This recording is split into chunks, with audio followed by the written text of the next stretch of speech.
number 259 Whitechapel High Street.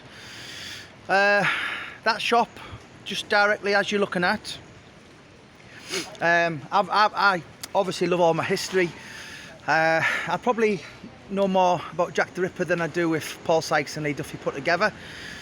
But today, this building's like a sari shop. But during 1889, the year after Jack the Ripper, this building basically housed like gruesome waxworks at the front of the shop. Among other things, waxwork models of the Ripper victims' bodies. What else was there? At the back of the shop, behind the waxworks, was a freak show, and the main freak show back in that day, in a cage, was Joseph Merrick, and he was only about 25 at the time. He's better known as the Elephant Man. Joseph Merrick had appalling disfigurements all over his body. Merrick was kept in a dark cage. Whenever people would actually come and pay to watch him, and he was ordered around like a dog, to take his hood off, his clothes off, and people would stare at his face.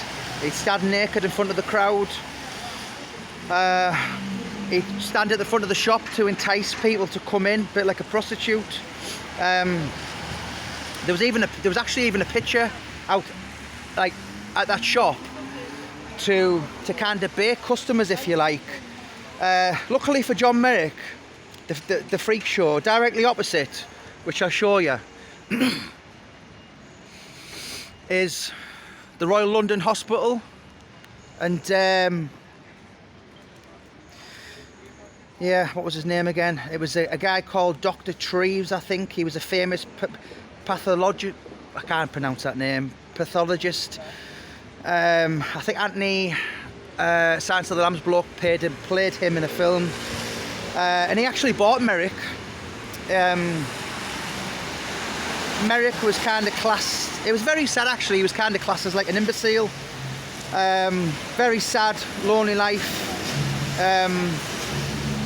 The Dr. Treves taught him a lot of things, showed him how to read the Bible, and Merrick became kind of famous in high society London.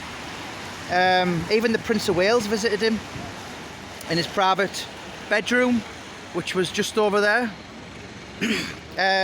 Joseph Merrick died 2 years after the Jack the Ripper killings, 1890. What else was there? He was found lying on his back, actually. That's the only way he could actually sleep, because his head was so enormous. He couldn't sleep like normal people. But yeah, that's where that Whitechapel freak show was there. So Whitechapel High Street, 259. If you go back 131 years, you could go in and pay to well, can you imagine it? You know, but classed as freaks, whatever we want to call it. But people paid for that, for entertainment back in the day.